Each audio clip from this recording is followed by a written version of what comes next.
And Exodus 16, the manna and the quail, na kung saan ay makita natin dito yung God's provision for the Israelites in wilderness. Mantakin mo 40 years na pinaprovide ng Lord yung kanilang pangangailangan doon. At yun nga, kung saan ay hindi pa rin sila hindi pa rin sila naging masunurin sa Panginoon kasi nga 'di ba may mga binanggit si Moses na kung saan sinabi ng Lord sa kanila ay hindi rin naman nila nasunod, na kung saan ay yun nga yung lang pagkuha ng pagkain ay binigyan sila ng araw na kung saan ay ito yung 1 to 6 days kukuha kayo ng pagkain, and yung sa 6 days ay magdodoble sila kasi araw ng Sabat nga yung pang 7 days. So pero naging matigas pa din ang ulo, 'di ba? Na kung saan may mga lumabas pa din para manguha, pero yun nga wala silang nakuha, and para makadoble. yun. And yung din na sinabi ng Lord sa kanila, yung araw-araw nilang pangangailangan ay yun lang ang kukunin nila, pero may mga Israelites pa din na kumuha ng pang pang sobra, na kung saan ay yun nga nabulok, na inuod, 'di ba? Na pinapaano sa atin ng Panginoon, pinapaalam sa atin ng Panginoon na yung greediness, isa yon sa ina-avoid ng Lord na sa mga tao, na yung nagkokos kasi yon ng pagkakasala, yung pagiging greediness ng tao, na dapat may contentment ka, dapat nakontento ka na kung ano yung nandyan sa'yo, na kasi 'di ba sabi nga 'di ba na kung hahangarin mo pa yung mga bagay-bagay na dito sa mundo, maghangad ka ng kayamanan ng ito ay yung mga material, 'di ba, na kung saan ay ito yung magtuturo sa puso mo na masigitan pa doon kasi ang tao ganyan pag may nakuha na, 'di ba? Magiging masaya na ako pag may bahay at lupa na ako, may sasakyan na ako, magiging masaya na ako. Pero pag nakuha niya naman yung mga bagay na yon, hindi pa rin siya nasisihan, and then ganun pa din. So nag-aasam pa rin siya ng masigit doon, and yun ang ina-avoid ng Lord. Yung greediness ng isang tao ay nagiging ng sinyon, kasi nga hindi na siya nagtitiwala sa Lord, instead na sa sarili niya na lang siyang kakayanan nagtitiwala, kasi nga ito yung pamamaraan na gusto niya. Yun yung tinuturo ng Panginoon sa atin. And Jesus is the bread of life, 'di ba, na kung saan ay yung ginawa niya doon, yung ginawa ng Panginoon doon sa wilderness na yon, ay tinuturuan talaga ang tao na kailangan talaga ng natin, kasama tayo doon ng natin ang Panginoong Jesus, kasi siya yung bread of life natin, na hindi tayo mabubuhay, or hindi tayo magkakaroon ng satisfaction sa ating sarili, 'di ba? Kasi kung wala tayo sa Panginoon. And makita natin yung ibang tao, kahit na anong gawin nila, maging masaya sila, lahat ng pamamaraan ay ginagawa nila, pero hindi sila satisfied pa din doon. Wala silang kakontentuhan. It's because wala nga sa kanila si Jesus Christ. Kaya nga po, 'di ba, sapat na yung meron tayong Diyos. Sapat na yung ating Panginoong Jesus, na siyang nagpakasakit para sa atin. Sapat na 'yon para sa atin, kasi siya naman ang lahat ng nagbibigay ng pangangailangan natin. And makita po natin dito, 'di ba, kahit na sila ay nagrereklamo, 'di ba? Nagreklamo sila, balik na lang ako doon sa Egypt. Kasi doon nakakakain na kami ng karne. Okay, sige, karne ba problema mo? Ayan, karne. Diba? Binigyan ng Lord ng karne. Ano pa ba? Diba? Minsan ganun ng tao na doon na lang ako kasi mas meron akong nakukuha doon for my flesh. Diba? Yun ang nakakalimutan ng tao. Yung para sa flesh lang nila yung nakukuha nila doon. Para sa sarili nilang kasiyahan ang nakukuha nila. Kaya dito na lang sila. Doon na lang ako. Doon kasi masaya doon. Doon kasi ganito, may maraming binibigay sa akin, di ba? Which is hindi naman yun yung true worship mo sa Lord. Di ba po? Na yung isinasatisfy mo lang doon, yung flesh mo. And this world, di ba po? Ito kasing ano na to, itong mundo na to, ang binibigay talaga nito temporary satisfaction, temporary happiness. Diba po? Pero mas marami sa tao ang higit na mas pinipili yung mundong ito, yung ikaliligaya nila, 'di ba? Kaya nga ang daming ayaw maging Christian kasi KJ, hindi na ako pwedeng maglasing, hindi na ako pwedeng mambabae, 'di ba? Hindi na ako pwedeng ganito. Pero kasi nga hindi mo kasi nararanasan yung kabutihan ng Panginoon or hindi mo na-appreciate. Actually, even ikaw ay napakasama na ng ginagawa mo, pero may kabutihan ng Panginoon sa iyo, 'di ba po? Merong grace and mercy pa rin ng Lord sa iyo. And hindi na-appreciate 'yon ng tao. Instead, pinipili na pa rin nila itong mundong ito na kung saan ay mas gusto nga nila. Kaya nga yung misang nakausap ko ay gusto nila itong samahan na to kasi may free will, diba? Nasa Bible naman yung free will, sabi ganun. Totoo naman, tama naman yun. Pero diba ang sabi nga doon, hindi depende yun sa paggamit natin ng free will. Hindi lahat nakakabuti kasi nga ginagamit ng tao yun, inaano nila to justify their wickedness or their sin, 'di ba? Na kung saan ito naman malaya naman akong gumawa nito, talaga ba, 'di ba? Ganun ba 'yon? So hindi 'yun hindi 'yun ang gustong ituro sa atin ng Panginoon. Kaya dito pa lang, bakit pwede naman silang hindi umabot ng 40 years Pwede naman silang umabot ng ilang lang, pero yung 40 years na 'yon kasi testing sa kanila 'yun na kung saan pinakita ng Panginoon, hindi lang sa kanila kundi up to this generation na kung paano ang Panginoon talagang binigyan sila ng inahayag yung kapangyarihan ng Panginoon sa kanila. Kaya umabot sila ng ganong katagal. And yun nga, na kung saan ay talagang magkaroon nga ng pagtitiwala, 'di ba, sa Panginoon ang bawat isa. And kung makita natin to, Panginoon, binubuhos niya, 'di ba? Kaya nga sabi ko, wow, galing sa langit, 'di ba? Bumabagsak. Galing doon sa langit, bumabagsak na lang at namumulot na lang sila ng Sabi nga namin kanina, pinag-usapan namin diyan, 'di ba? Kung ang tao ay nagpatuloy sa pagsunod sa Panginoon, malamang sa malamang ay talagang namumulot na lang, hindi na problema ang tao sa kakain niya. Pero eto nga ay tinuturuan ng tao na magtiwala sa Panginoon na kung kaya niyang gawin ang mga bagay nito nung unang panahon, hindi ba niya kayang gawin sa mga panahon natin ngayon? Iisa lang ang Diyos natin mula noon hanggang ngayon. Iisa lang yan. Kung hindi yan nagbabago. Kaya yan yung Diyos natin na kung saan ay binibigyan talaga ng pagkakataon ng lahat na makilala siya at magtiwala sa Kanya. And pinaprovide niya yung ano nga ba yung katulad nga sinabi ni Brother Rodel kanina, yung tinuro ng Panginoon dun sa Lord's Prayer, 'di ba?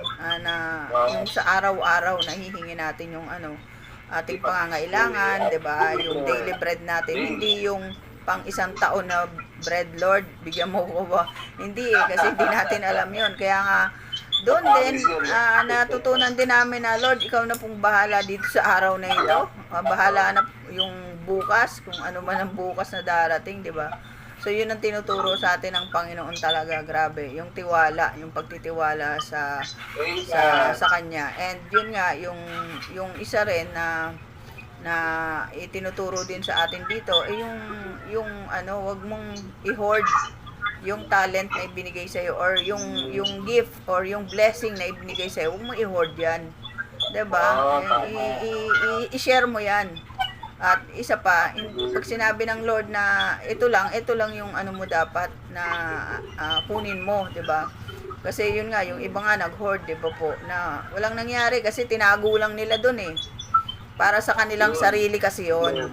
Para sarili nila, pang sarili nila. Kumbaga, yung kasakiman, 'di ba? Kasakiman yun 'di ba? Sabi nga sa New Testament, ang kasakiman ay isang uri din ng pagsamba sa Diyos-Diyosan yun. So yung greediness na yun, yun ang ano, samantalang hindi yun yung, kung yun yung puso mo, na i-share mo yun, diba po, iba yung kasi yung tinitingnan ng Lord sa atin, pero hindi yun ang ginawa nila. Nag-hoard sila para sa sarili lang nila. So, makikita po natin yan ngayon sa mga generation din po natin, na kung saan, diba po, pag may ayuda, na-witness po natin yan itong nagdaang pandemic, di ba?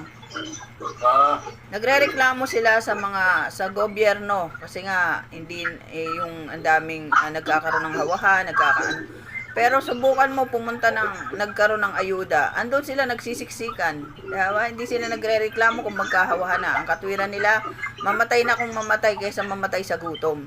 Pero, diba, yun yung nagiging ano nila, pero hindi muna sila sumunod sa sinasabi ng ano, pero hindi sila sumusunod eh. Pero pagdating sa ano, bahala na, kung mamatay kasi ano, gagawin ba lang Lord yun? Hindi eh. Kasi hindi nga niya pinabayaan yung mga Israelites eh, for 40 years, diba, na ikakatwiran mo, ano, dahil sa pagsuway mo. Ito nga, kaya nga sabi namin kanina, may madaling paraan. May madali naman talagang paraan, pero hindi yun ang ginawa ng Lord sa kanila. Di po ba yung papunta pa lang sila sa crossing to the Red Sea, hindi ginawa ng Lord na merong mas madaling daan, pero dito sila pinadaan sa Red Sea para mahayag nga yung kapangyarihan ng Lord. And meron naman talagang madaling daan, pero hindi yun ang para sa salvation mo, or hindi yun yung para sa ikalulugod ng Panginoon, kundi yun ay daan patungo sa ikapapahamak mo, di ba? Kaya ang Lord talaga ibinibigay sa atin niya. Kaya hindi ano yun na Kristiyano ka na, hayahay na buhay mo. Dadaan ka talaga ng maraming pagsubok, dadaan ka talaga sa maraming obstacle, dadaan ka talaga na madapa ka, masugatan ka, talagang dadaanan mo yun. Kaya yun yung hindi maintindihan ng mga tao. Akala ko pa pagka na kay Kristo na ako, okay na ako. Akala ko ba pag naging born again ako, 'di ba? Yun yung mga reklamo ng mga tao eh. Hindi eh. Kasi after ka lang doon sa blessing. Paano yung pag-obey? Po, after ka lang sa blessing, pero yung pag-obey mo, hindi ka naman nag-obey eh. 'Di ba sabi nga niya doon sa chapter 15. Balik tayo doon sa 15. Anong sabi niya doon? He said, if you listen carefully to the Lord your God and do what is right in His eyes, if you pay attention to His commands, keep all decrees, I will not bring on you any of these diseases I brought on the Egyptian, for I am the Lord who heals you. The blessings of healing. Di mo ba? May condition lagi ang Lord doon sa blessing na yon. If you obey the Lord. Pero yun nga, nagkakaroon ng problema kasi after ka lang sa blessing, pero hindi ka naman nag-obey. Maraming ganyan, nagtataka, bakit ako ganito, bakit ganun, naglilingkod naman ako sa Panginoon. Hey, how about your heart? Kasi, ano lang blessing lang pupunta ako doon kasi para pagpalain ako ng Lord. Pag-pray mo ako para pagpalain ako ng Lord.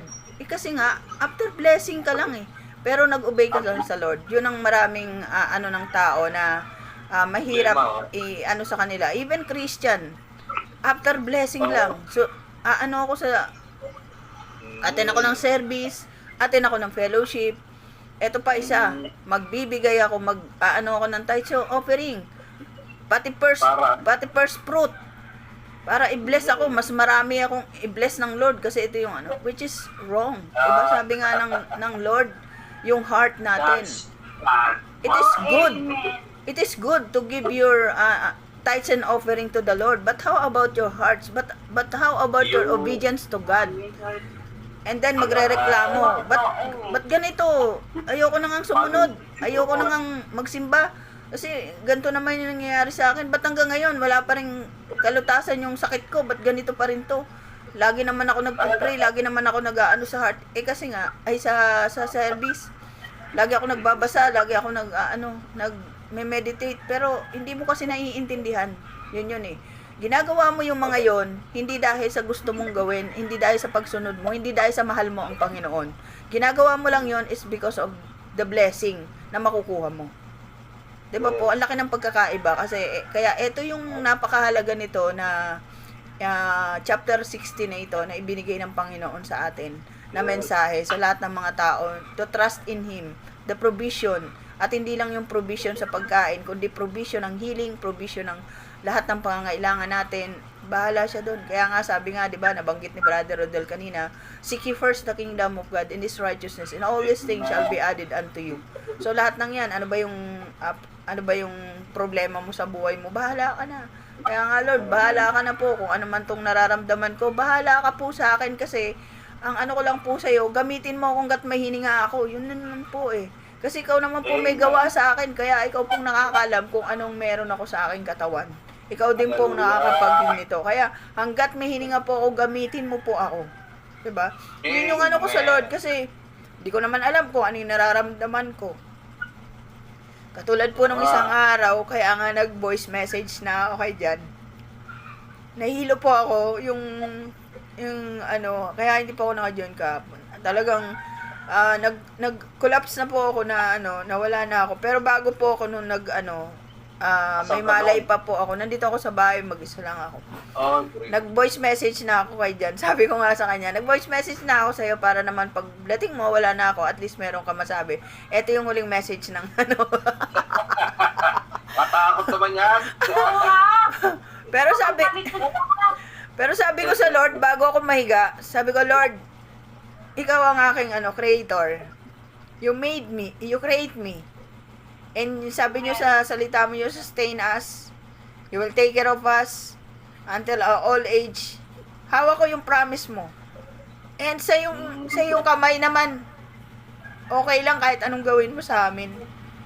But please, kung luluubin nyo, hanggat may hininga kami, hanggat may buhay kami, hanggat kumikilos po ako, gamitin mo ako. Kung luluubin mo po. Di ba po? Kasi, lahat naman tayo merong due date.